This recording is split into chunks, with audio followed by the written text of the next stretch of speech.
members of the Osage Nation captivated audiences at the 96th Academy Awards with a stirring live performance on Sunday.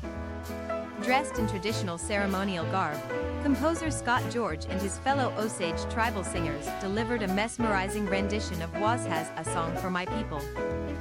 The Oscar-nominated song featured in the final scene of Martin Scorsese's Killers of the Flower Moon.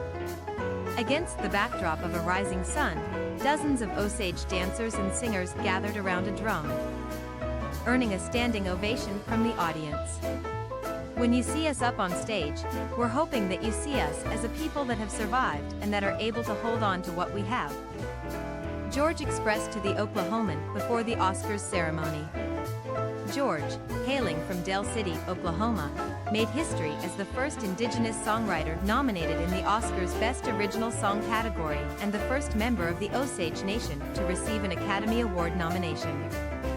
In an interview with the Osage News in January, George revealed that the song's lyrics translate to "Stand up and God made it for us.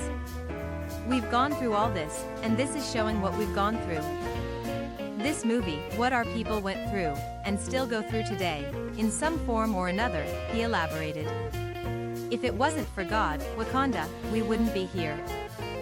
So, I'm asking our people to stand up, basically, and be proud of the fact that God created a way for us." So that's the thought behind it, anyway. Scorsese highlighted his choice to conclude Killers of the Flower Moon with a special piece of music crafted by the Osage people in a behind-the-scenes featurette. By the end of the film, we had to have some sense of the presence of the Osage. They survive, and the music of the Osage is the best display of this extraordinary survival, he remarked. Ultimately, the Oscar for Best Original Song was awarded to Billie Eilish and her brother, Phineas O'Connell, for What Was I Made For, from the film Barbie. At the 2024 Oscars on Sunday, March 10th, Scott George led a captivating performance with the Osage tribal singers of Wahzhazhe, a song for my people, his nominated song from Killers of the Flower Moon. The performance began with a scene from the Martin Scorsese-directed film, transitioning into a wide shot of a large drum with 9 tribal musicians drumming on it, surrounded by 19 singers and dancers forming a circle. The stage was illuminated with a red backdrop and a prominent glowing sun in the center, creating a striking visual effect that complemented the performance. Scorsese and the audience gave the brief yet powerful performance a standing ovation, reflecting the celebratory essence of the nominated song. George, the first Native American to receive an Oscar nomination for Best Original Song, revealed in an interview with Billboard last month that the most significant challenge during the Flower Moon process was submitting the song for the Oscars. "None of our music is written down," he explained. "It's all held in memory.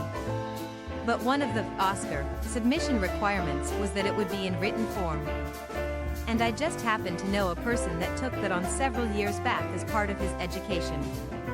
And so he used that recorder that you got to take home in elementary school to find all the notes and write it all out. Within 3 to 4 days, he had it finished, and we got it submitted in time." George competes against Diane Warren, The Fire Inside from Flamin' Hot, Mark Ronson and Andrew Wyatt, I'm Just Ken from Barbie, Jon Batiste and Dan Wilson, It Never Went Away from American Symphony, and Billie Eilish and Phineas, What Was I Made For, from Barbie in the category of Achievement in Music Written for Motion Pictures Original Song.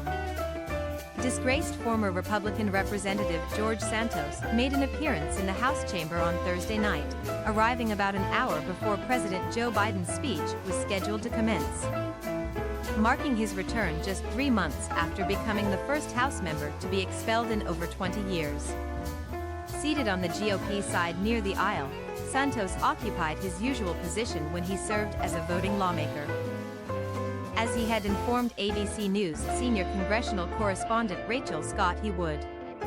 Scott observed Santos seated for several minutes in a spot where he could potentially interact with Biden as the president made his entrance and walked down the aisle. Santos later briefly left the chamber, stepping into the Republican cloakroom. As a former member, Santos still retains the privilege of accessing the House floor, although he could be barred if convicted of any of his criminal charges, to which he has pleaded not guilty.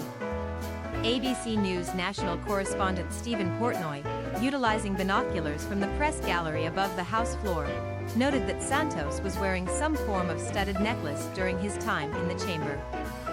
At one juncture, Republican Representative Matt Gaetz of Florida joined Santos in conversation, along with GOP Representative Lauren Boebert of Colorado, who appeared to be enjoying herself, as evidenced by her laughter.